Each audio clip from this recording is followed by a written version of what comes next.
Así inicia ese Noticia en Profundidad. Qué placer acompañarles. Soy Tatiana Pérez y les saludo desde nuestra sede central.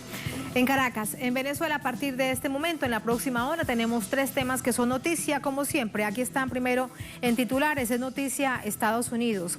Nueva York abre 2 grandes fosas comunes en Hart Island ante la vertiginosa cifra de muertes por COVID-19. El alcalde de la ciudad informa que serán sepulturas temporales. Las imágenes son un reflejo de la crisis que vive la Gran Manzana y el país. Tenemos este panorama y lo analizamos. Segundo tema que es noticia en titulares, nuestra América Latina. Fin al bloqueo contra Cuba y Venezuela, solidaridad ante la pandemia, condonación de deuda externa, cambios en sistemas de salud.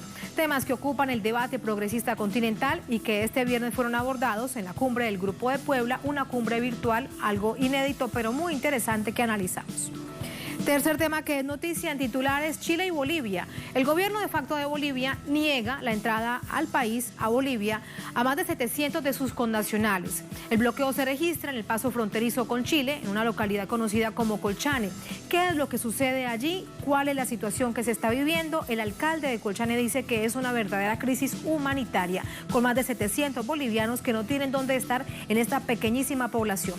Esa radiografía la tenemos y la analizamos en Noticia que así comienza. Bienvenidos, bienvenidas.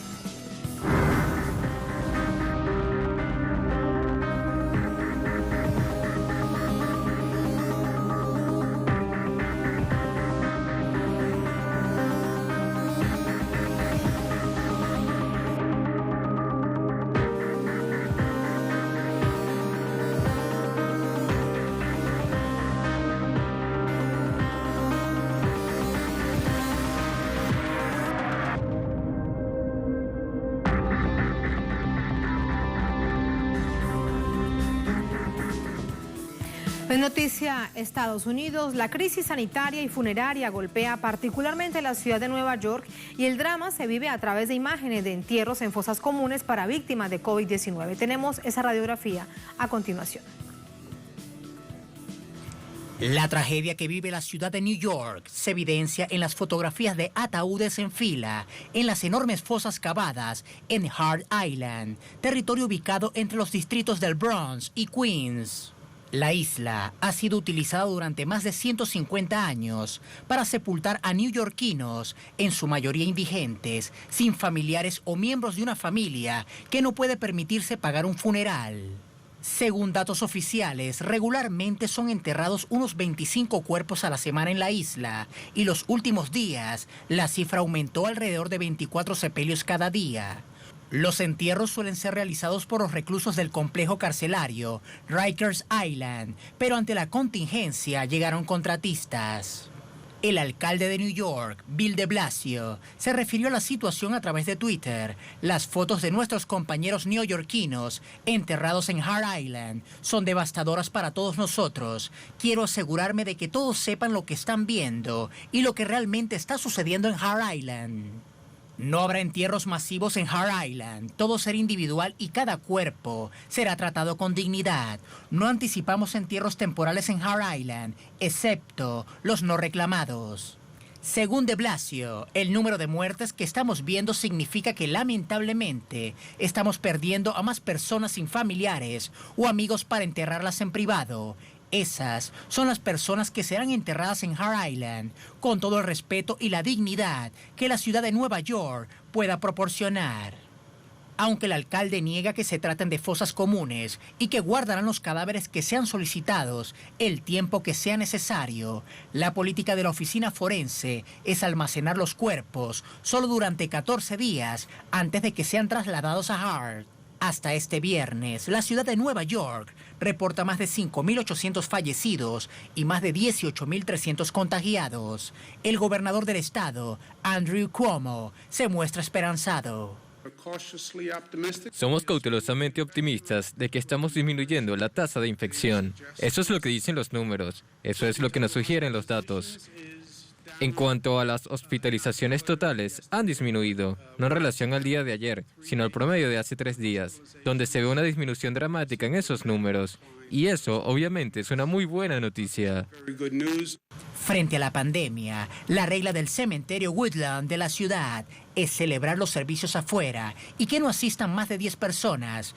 El coronavirus no tiene clemencia con la llamada primera potencia del mundo, que deja ver sus costuras en la Gran Manzana.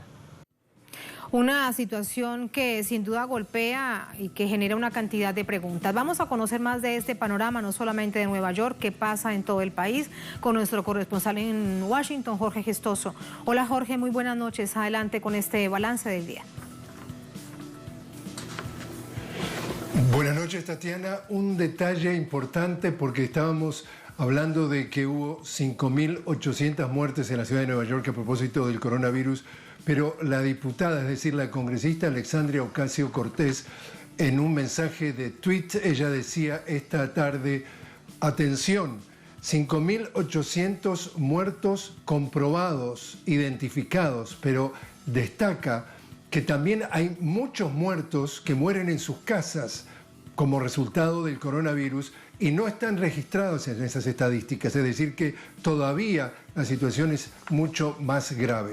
Quizás la esencia de todo esto, viéndolo en perspectiva, Tatiana, es que acá hay una gran pulseada, como Nueva York, específicamente no el estado, sino la ciudad de Nueva York, que ha sido el epicentro del epicentro, con la mayor cantidad de contagios y de muertes, y en los últimos 3 días ha habido una disminución en la hospitalización. Dan la sensación o se pretende dar la sensación como que ya se ha acercado al pico o como que ya la parte más, dura de toda esta lucha empieza a ceder. ¿Por qué? Por eso te digo, ¿cuál es la esencia de esto? Que aquí hay una gran pulseada. Hay un presidente que está al servicio, definitivamente, porque hoy llegaban informaciones que lo están bombardeando llamadas de teléfonos a la Casa Blanca de los empresarios, de las grandes corporaciones, de Wall Street, es decir, de todo el mundo financiero, para que reabra la economía cuanto antes y le piden una fecha específica. Entonces tenemos un presidente que en definitiva está al servicio de eso. Y por otro lado tenemos unas personas que representan lo que tiene que ver con el cuerpo médico y científico más importante del país, que dicen absolutamente algo muy claro.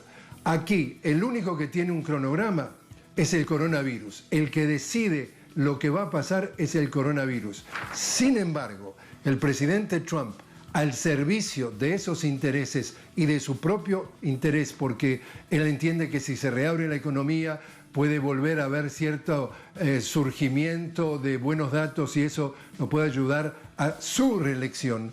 Tenemos entonces un presidente que está representando, cuando habla a la opinión pública, no representa al pueblo de los Estados Unidos, sino representa a esos intereses, incluyendo del mismo.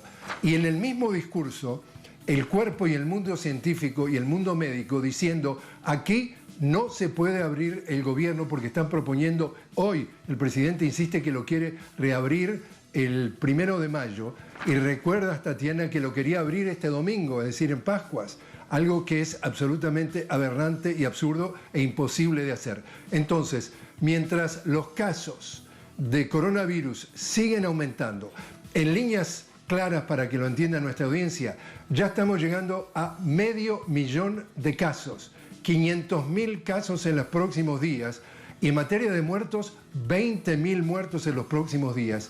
Dado que solamente se toman como referencia algunas partes del país en donde aparentemente hubo un alivio de los casos, se quiere extrapolar de que la situación, políticamente se quiere extrapolar, que la situación permitiría la posibilidad de reabrir la economía para representar esos intereses y no para representar los intereses del pueblo, porque los cuerpos médicos están diciendo esto, y esto es la esencia entonces, Tatiana, que en definitiva una pronta reapertura de la economía podría representar otra vez el rebrote del coronavirus y hacer estragos inimaginables en materia de muertos. Y en eso estamos, en esa pulseada entre quién quiere más o quién puede más. Los intereses económicos representados y políticos representados por Donald Trump o los intereses de la salud del pueblo estadounidense. Eso es lo que está en juego. ¿Ganará esa pulseada? Solamente el tiempo lo dirá. La economía y los intereses del mundo financiero o la vida. Veremos lo que sucede. Jorge, gracias. Muy buenas noches. Gracias y buen fin de semana. Lo mismo para ti. Buenas Pascuas. Muchísimas gracias, Jorge. Igual para ti. Vamos con el análisis. Nos acompaña Danny Chao. Él es profesor de estudios internacionales, es analista político. Nos acompaña precisamente desde Nueva York. Danny, muy buenas noches. Gracias por acompañarnos. Buenas, Tatiana. Gracias por estar con nosotros. Danny, esta pulseada, una pregunta que queda para lo que pueda venir en el país, pero evidentemente da cuenta de la situación que se está enfrentando. En Nueva York, ¿cómo se vive? ¿O la economía o la vida?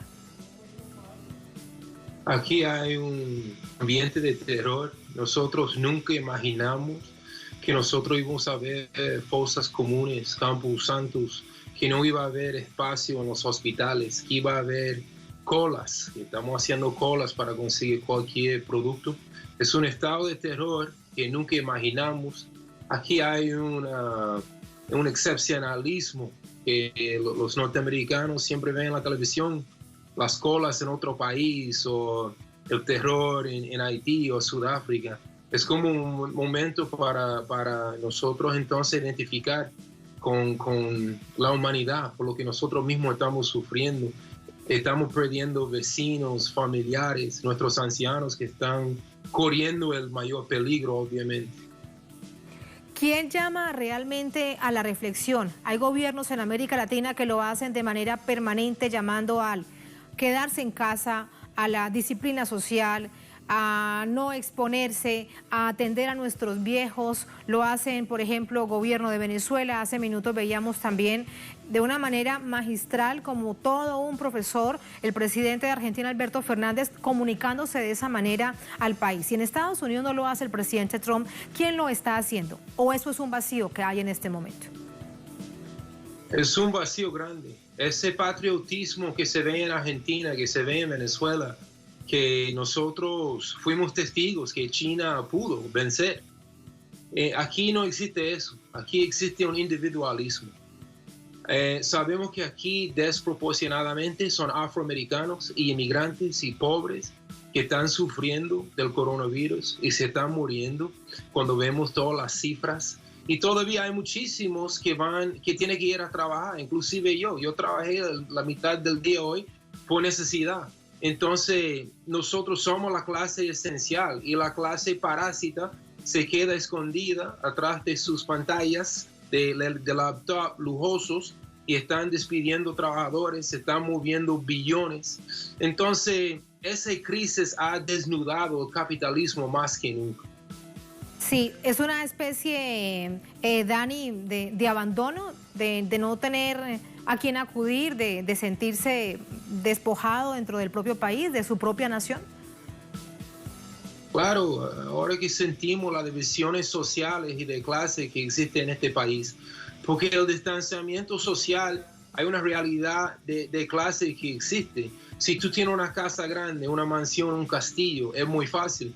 Pero si tú vives con los abuelitos y tú tienes tus propios hijos, o sea, son 3 generaciones en una casa. Entonces aquí en el Bronx todavía se ven muchísimos jóvenes que están en la calle, no tienen donde refugiarse, no tienen una sala para ellos mismos. Entonces la misma realidad socioeconómica los empuja para la calle y son precisamente ellos que están muriéndose. Es una situación como genocidio porque los afroamericanos son los más afectados y eso no es algo nuevo en la historia norteamericana. Tenemos aquí 5 siglos de genocidio contra los afroamericanos.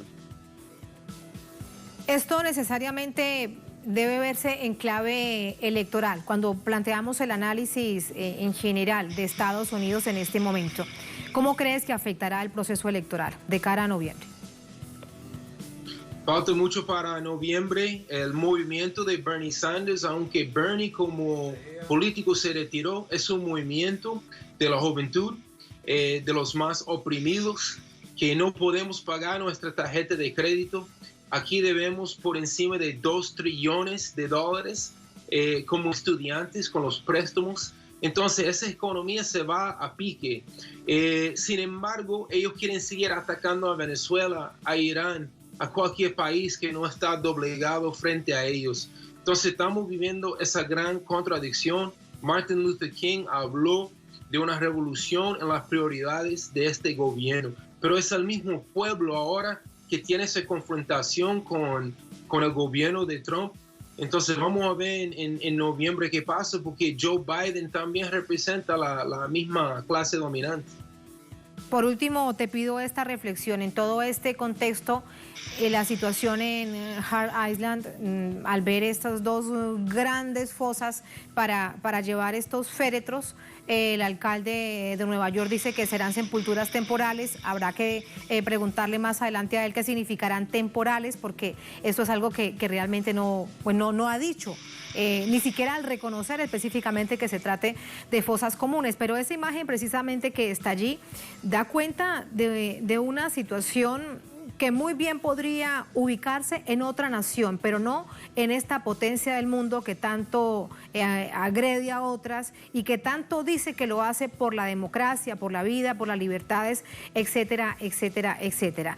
En todo esto es para preguntarte si probablemente o producto de estas necesidades, esta agenda de Bernie Sanders, como por ejemplo la sanidad universal y gratuita, logre imponerse, teniendo en cuenta también que Bernie Sanders deja la carrera presidencial y deja de dar la pelea. Sí, la plataforma y el movimiento de Bernie Sanders abrió un espacio nuevo.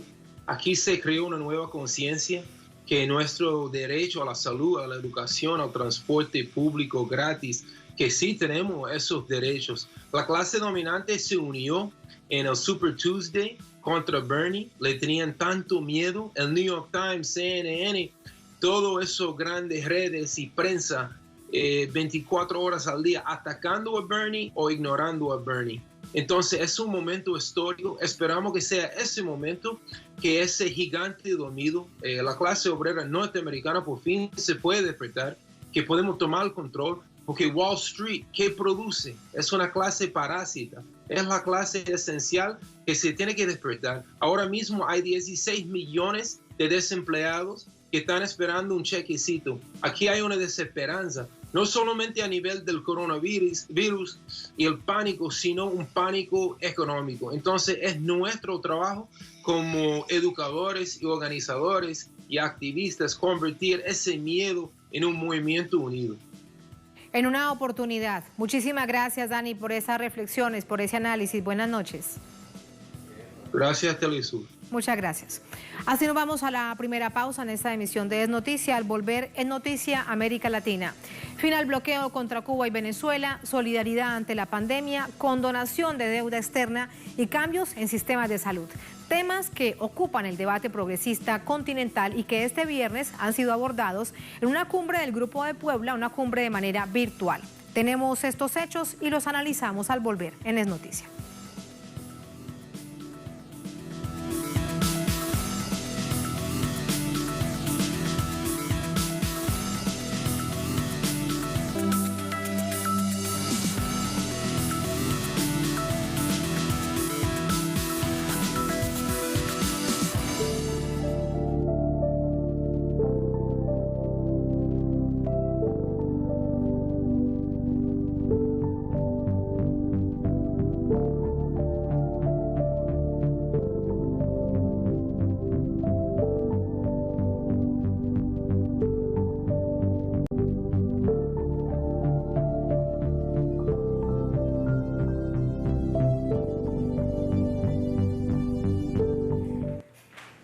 Uno de los temas que vamos a abordar en este bloque es Noticia América Latina. Dirigentes del Grupo de Puebla se reunían en videoconferencia para abordar temas importantes para la región en la actual coyuntura marcada por la pandemia de COVID-19. La UFER, bloqueo contra Cuba y Venezuela, han estado presentes. Tenemos esos detalles a continuación. El espacio de discusión regional con reconocidos líderes progresistas centró su atención en torno a las decisiones y desafíos ante la pandemia, además de otros aspectos de importancia para los pueblos de América Latina. El dirigente del Frente Amplio de Uruguay, Daniel Martínez, expuso la participación activa del Estado y la solidaridad como herramientas esenciales para enfrentar la crisis sanitaria. La organización abogó por el cese a los bloqueos de Cuba y Venezuela, además de solidarizarse con el expresidente Rafael Correa, quien sufre de persecución política por parte del gobierno de Lenín Moreno. De acuerdo al ex canciller ecuatoriano Guillaume Long, las conclusiones generales del encuentro se centraron en la primacía de salud para los seres humanos sobre capital, la recuperación del rol del Estado, la moratoria de deuda, capacidad productiva de insumos médicos, integración y rechazo a sanciones bloqueos. Propuesta también refrendada por el presidente de Argentina, Alberto Fernández, quien aseguró que, entre la economía y la salud de la gente, yo elegí la salud. Una economía que se cae el 11% se puede volver a levantar. Un hombre o una mujer que muere no. En la misma línea, el grupo realizó un pedido por la condonación de la deuda externa en América Latina, una de las regiones más endeudadas del planeta, especialmente en países como Argentina y Colombia, estados que han contraído deudas con organismos multilaterales como el Banco Mundial o el Fondo Monetario Internacional, cuyo monto es racionalmente imposible de pagar sin menoscabar el nivel de vida de los habitantes de esas naciones. Finalmente, el encuentro planteó la necesidad de consolidar un sistema de salud público eficiente, basado en la integración y cooperación entre los pueblos de la región. Ahí están las líneas gruesas de lo que se discutió, de lo que se debatió hoy en esta cumbre virtual del Grupo de Puebla. Vamos a profundizar más en ello, qué fue lo que se dijo, qué decisiones se han tomado con Fernando Lugo, el expresidente del Paraguay, nos acompaña desde su capital. Expresidente, muy buenas noches, bienvenido a Noticias de Telesur. Muy buenas noches a ti, a ustedes, a la teleaudiencia de Telesur, y es un gusto saludarles desde Asunción. El saludo siempre solidario a ese pueblo venezolano tan querido y tan apreciado por nosotros. Y efectivamente, hoy hemos tenido esa reunión, una reunión que ha durado más de 3 horas y que han estado el presidente Lula, el presidente Correa, Evo Morales, Martín Torrijos, también Rodríguez Zapatero, y el cancilleres, personalidades importantes del mundo político y del mundo académico. En la tercera reunión de Puebla, la primera que lo hemos hecho por internet, y bueno, es el grupo que va pensando y proponiendo cuestiones, y hoy nos hemos abocado específicamente a la gran pandemia del coronavirus que asoma globalmente. Y al ser un problema global, un problema estructural, también decíamos que lo tenemos que afrontar con alternativas y propuestas globales. Sí, con esta introducción, expresidente Lugo, y con el tema sin duda central, la pandemia del COVID-19, hoy a través del Instituto Johns Hopkins, que lleva el nombre de la misma universidad que ha hecho todas estas investigaciones, que plantea las estadísticas diarias, se llega a 100.000 personas muertas en el mundo producto de esta pandemia. Un asunto muy grave que plantea grandes desafíos, en especial, y ahí va mi pregunta, para América Latina, en un momento en donde está tan quebrada la integración, ¿cuál es el desafío? ¿Cuál es la visión que ustedes tienen allí en el Grupo de Puebla, incluso la suya particular, para tratar de trabajar en términos de la solidaridad, de la cooperación ante una situación tan desafiante? Precisamente ese tema se ha abordado con bastante fuerza, la integración y sobre todo la solidaridad. Los golpes de Estado que han habido en América Latina, a Evo, a Correa, aquí en Paraguay a Lugo, ha sido un golpe también a la integración. Se ha casi destruido lo que es Mercosur, UNASUR, CELAC, y yo creo que nos hubiera encontrado y con una respuesta diferente si estas organizaciones de integración existiesen todavía.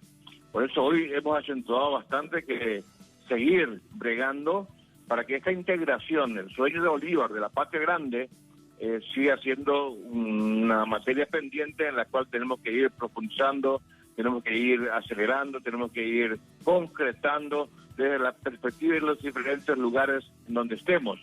El desafío político es muy grande, la integración está resquebrajada en América Latina y lo hemos sentido muchísimo y queremos reimpulsar, relanzar toda una serie de integración que por lo menos aquí en el Mercosur, en UNASUR, que lo sentimos muchísimo, que se haya requebrajado, y queremos retomar todo ese camino de integración que han impulsado los gobiernos progresistas en su momento aquí en América del Sur.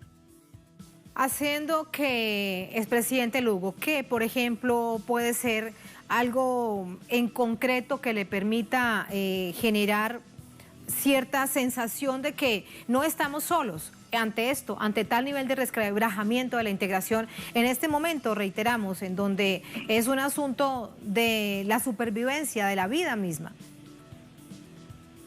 Bueno, se ha hecho también una crítica muy fuerte al neoliberalismo, que no ha hecho ni ha dado respuestas suficientes a las grandes demandas sociales, económicas y políticas de la región. Y se piensa en un retorno del progresismo, un retorno de los líderes y de los proyectos aquí de América Latina, que la década del 90, del 2000 hasta el 2010, cuando comienza a resquebrajarse la integración con la destitución vía golpe de Estado, y seguir bregando en el mundo académico, en el mundo político, esa integración también desde abajo, esa integración ciudadana, no solamente estando en el poder, sino otros canales de integración, ir descubriendo, ir proyectando y programando y fortaleciendo. En ese sentido también habíamos tratado de manera amplia y profunda, y ha sido muy elocuente el discurso del presidente Lula sobre el bloqueo a Cuba y a Venezuela, unilateralmente. En el siglo XXI eso es inaceptable desde todo punto de vista, de la integración de los de los derechos internacionales, desde el punto de vista humano. Es inconcebible que estos bloqueos van a existir. Es más, también expresamos nuestra gran preocupación por el despliegue de fuerzas militares de parte de Estados Unidos hacia el Mar Caribe. Esa es una amenaza y una provocación, y nuestra gran solidaridad para el pueblo venezolano en ese sentido, porque abogamos también en el comunicado que saldrá mañana, que el cese del bloqueo a Cuba y a Venezuela tienen que parar inmediatamente. Se pueden ir agravando estas situaciones, por eso del Grupo de Puebla abogamos por el cese del bloqueo tanto a Cuba como a Venezuela, para que la situación, ya casi con tintes bélicos, se sigan agravando aquí en la región. Nosotros en el grupo de UNASUR siempre decíamos que todos los jefes de Estado hemos sido electos democráticamente y que esto era una región de paz, porque no había ningún conflicto, y menos aún una hipótesis de conflicto bélico entre nosotros. Sin embargo, hoy hay nuevos aires belicosos en la región que nos preocupa profundamente. Esto, expresidente Lugo, quiero agregarle un poco más. A la agresión misma directa de manera permanente con distintas estrategias del gobierno de Estados Unidos sobre Venezuela, se suman otras naciones que la acompañan, y no solamente desde la política, desde la retórica, por ejemplo, para que el gobierno del presidente Maduro cese sus funciones, sino también en términos concretos para generar un golpe de Estado. Y esas naciones están además aquí muy cerca. Un caso, por ejemplo, el de Colombia, que acompaña estos supuestos ejercicios militares contra el narcotráfico en una parte del Caribe muy cerca a Venezuela. Así que, ¿cuál es su reflexión con respecto a ello? Si es que caso Colombia y otras naciones, algunas de ellas dentro de este llamado Grupo de Lima, se han dejado llevar a tal nivel de las presiones de Estados Unidos, o es que no comprendemos lo que realmente significa la probabilidad de una guerra en nuestro continente? Bueno, había también compañeros de Colombia que expresaron su profunda preocupación y que seguramente lo harán llegar al gobierno de su país, de Colombia, ellos como colombianos, esa preocupación, y que Colombia no se preste ni sea utilizada por el imperialismo para que desde ahí se pueda generar conflictos bélicos con los países vecinos. Por eso bastante clara nuestro concepto y nuestra comunicación que saldrá mañana en referencia a esa hipótesis de un conflicto bélico aquí en la región. Nadie quiere. Ya tenemos el coronavirus que va, ese ejército silencioso y desconocido con quien le estamos luchando, y yo creo que no es necesario ni nadie verá con buenos ojos que a eso se sume de nuevo un conflicto bélico aquí en la región. Otro asunto que veíamos que se discutió, que no es nuevo, viene desde hace varios años, el llamado lawfare en América Latina. Derrocar gobiernos a través de la persecución judicial, como lo dice bien la actual vicepresidenta de Argentina, el partido judicial, caso el expresidente Lula, caso la expresidenta Dilma Rousseff, en este caso lo más reciente, el de el expresidente de Ecuador, Rafael Correa. ¿Cuál es la visión que se tiene con respecto a ello? Porque sin duda son grandes líderes de nuestra región que, como van las cosas, tendrán que darle paso a otros porque los están proscribiendo judicial y políticamente. Sí, lo que ha ocurrido últimamente en la semana con el expresidente Correa ha sido bochornoso, ha sido una vergüenza, ¿verdad? Que sin poder ni defenderse siquiera lo han condenado a 8 años y una proscripción política de 25 años. Y él quería participar de la elección. El caso más reciente de lawfare, sin duda, es la del presidente Correa, y no solamente a él, sino a todo el correísmo. Y lo vemos con mucha preocupación. Eso ha ocurrido con varios líderes, con el presidente Lula, que estuvo en la cárcel, y otros líderes que se usa la justicia como una herramienta de persecución política.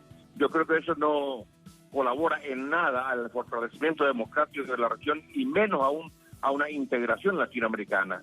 Yo creo que son herramientas que hay que desecharlas de sus propias raíces, la utilización de una justicia. Sí necesitamos una justicia que sea independiente, autónoma, objetiva, de investigación, y sin embargo el lawfare es totalmente lo contrario. Expresamos nuestra gran solidaridad con el expresidente Rafael Correa por esta condena que ha recibido y también por esta proscripción por 25 años de perder sus derechos ciudadanos y sus derechos políticos en su propio país. Esto hace mucho que no ha ocurrido en la región y que creo que lo vemos con mucha preocupación y desechamos y rechazamos todo tipo de injerencia política, la utilización de la justicia en la política de turno en los países latinoamericanos en este momento.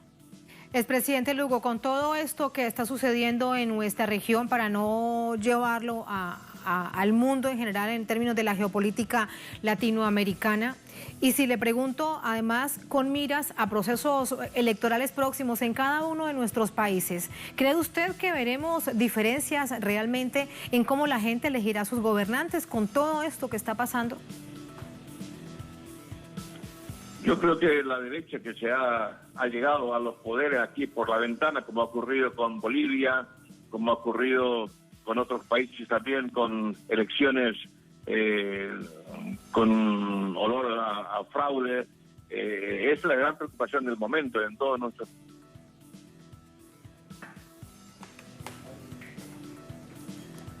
Expresidente Lugo, lamentablemente lo hemos perdido. Quiero pedirle a la producción que rápidamente tratemos de restablecer la comunicación con el expresidente Fernando Lugo, el expresidente del Paraguay. Recordemos que también él fue derrocado producto de lo que en ese momento se conoció como un golpe de Estado express. Rápidamente, después de una decisión que tomaban dentro del Parlamento, dejó su cargo. La diferencia es que después, al no haber sido una decisión judicial, con el paso del tiempo pudo volver a la política y regresar no solamente como presidente del partido Guazú, sino también como congresista de la Nación. El presidente Lugo, de nuevo con usted. Adelante, que se nos había perdido la comunicación por unos minutos. Sí, ya lo habíamos anunciado hoy, que tenemos un internet muy frágil aquí y sí, hoy ya se ha caído 2 veces durante nuestra conferencia. Le estaba diciendo que realmente la gran preocupación, y los sistemas electorales en la región no ofrecen las garantías suficientes cuando la mayoría de los líderes que quieren pugnar democráticamente, líderes políticos de la región, no le están permitiendo con la utilización del lawfare. Y lo veíamos que eso, la solidaridad internacional, la creación de nuevos bloques democráticos aquí en la región, con partidos progresistas que sí dieron respuesta suficiente a las grandes demandas sociales y económicas de la región. Yo creo que se tiene que intentar el retorno más temprano que tarde de estos liderazgos, de estos proyectos y de estos sueños de la construcción de la patria grande. El presidente Lugo, muchísimas gracias. Un placer por haber conversado con ustedes estos minutos. Buenas noches. Buenas noches a ustedes y un gran saludo a la audiencia. Muchísimas gracias. Así nos vamos a la segunda, última pausa en esta emisión de Es Noticia. Al volver en noticia, Chile y Bolivia. Hablamos de esa frontera. El gobierno de facto de Bolivia, de la autoproclamada Yanine Áñez, niega la entrada al país a más de 700 de sus connacionales, es decir, de bolivianos. El bloqueo se registra en el paso fronterizo con Chile, en la localidad de Colchane. ¿Qué es lo que sucede allí? El alcalde está denunciando que se trata de una verdadera crisis humanitaria. Lo vemos al volver aquí en Es Noticia.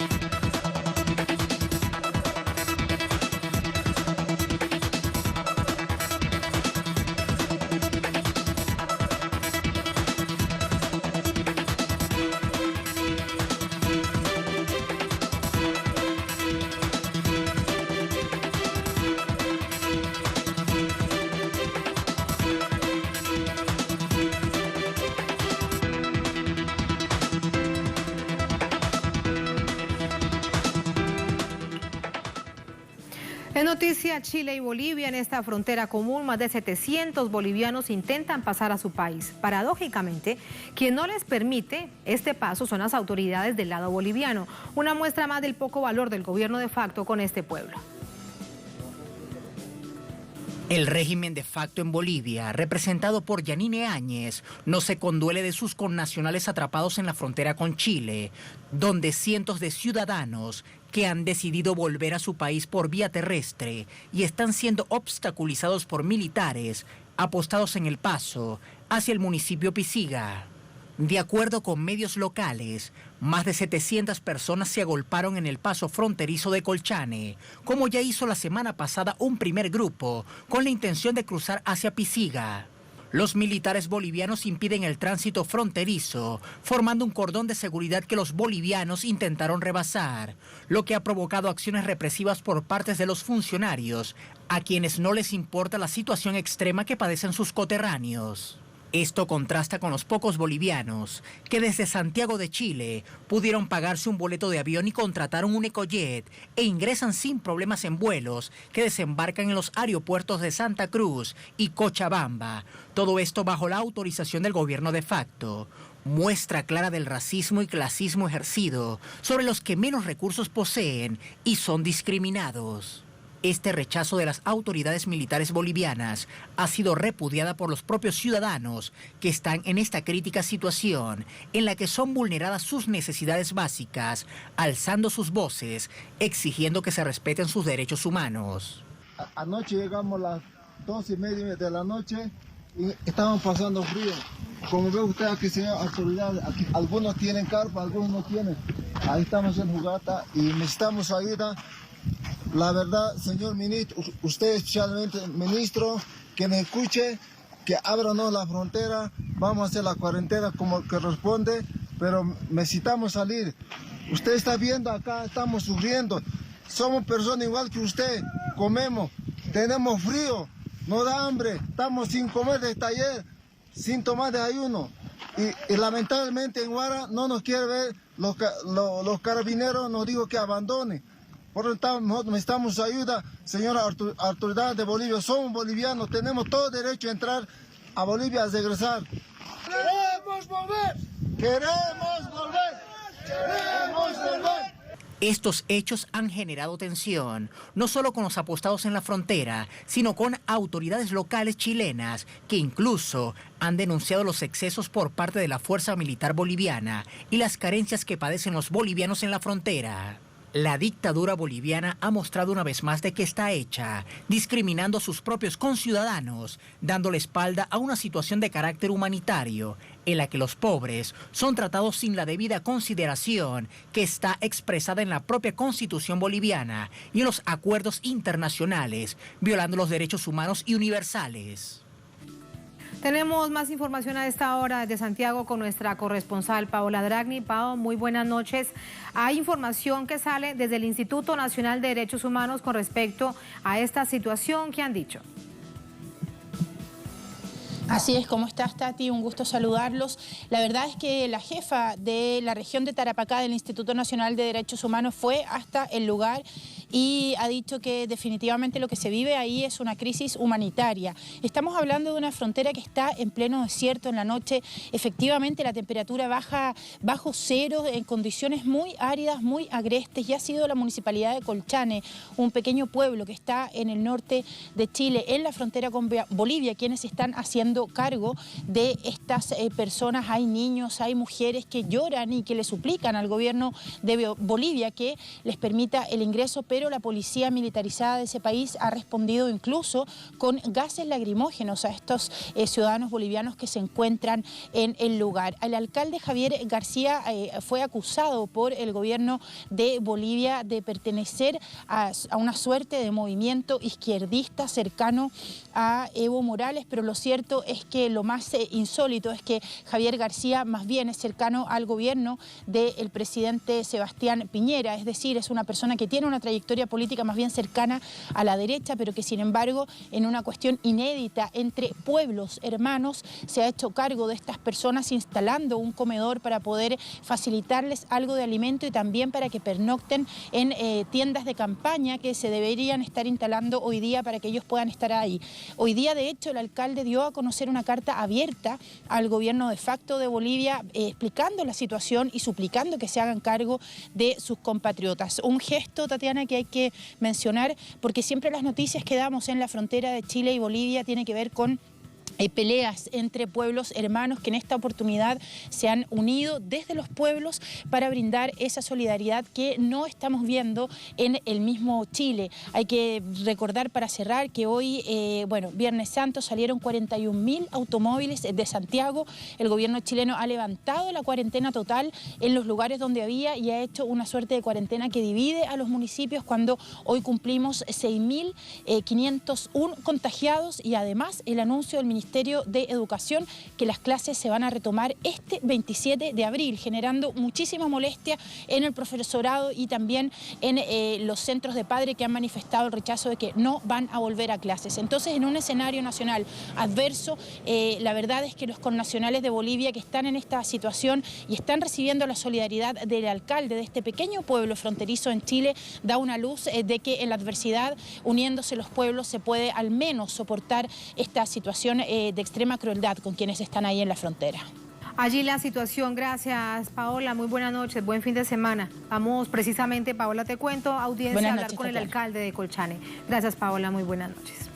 Javier García Choque, alcalde del pueblo de Colchane, es abogado indígena aymara, nos acompaña vía telefónica desde esta localidad. Alcalde, buenas noches. Muy buenas noches.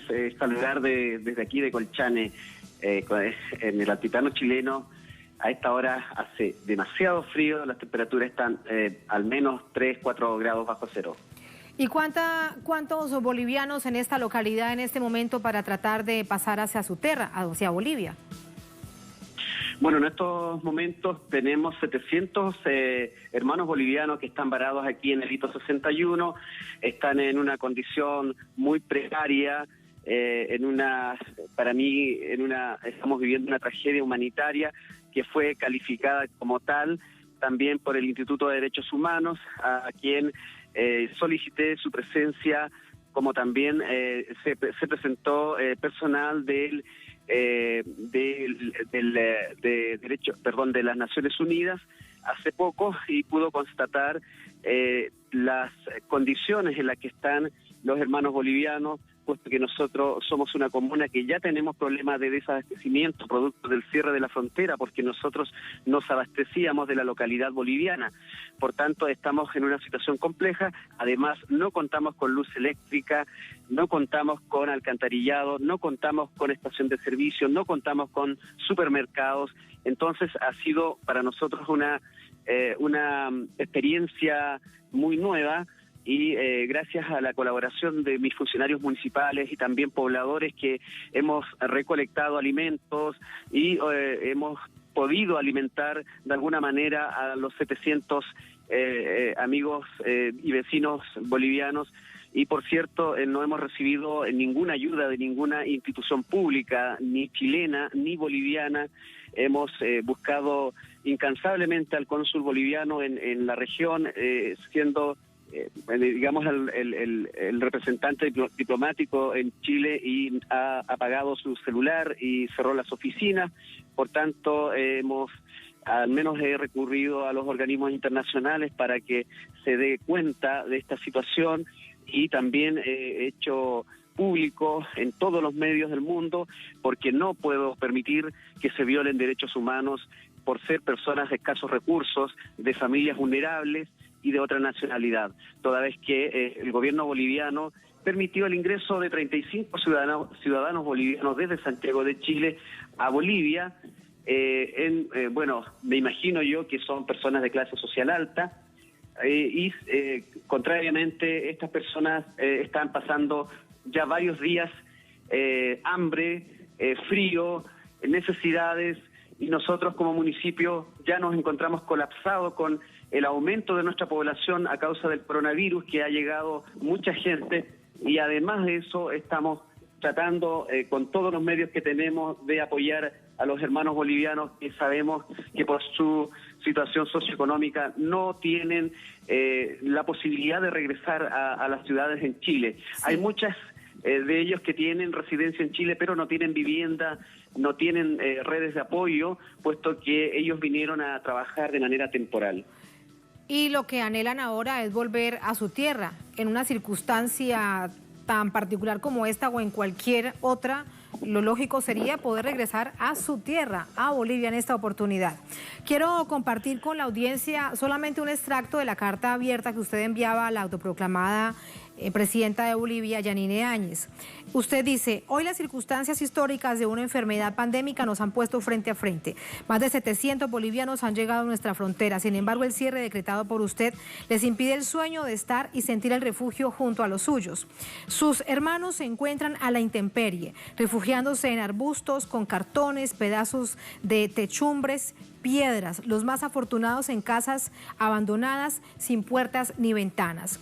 Por ello, presidenta, usted es su única esperanza. Apelo a su sentido de madre, que extrema sus recursos, obteniendo cosas desde lo imposible para dar seguridad a sus hijos, y nunca optaría por quitarle la vida a uno por sobre otro. ¿Alguna respuesta, alcalde, con a esta carta pública? Ninguna respuesta.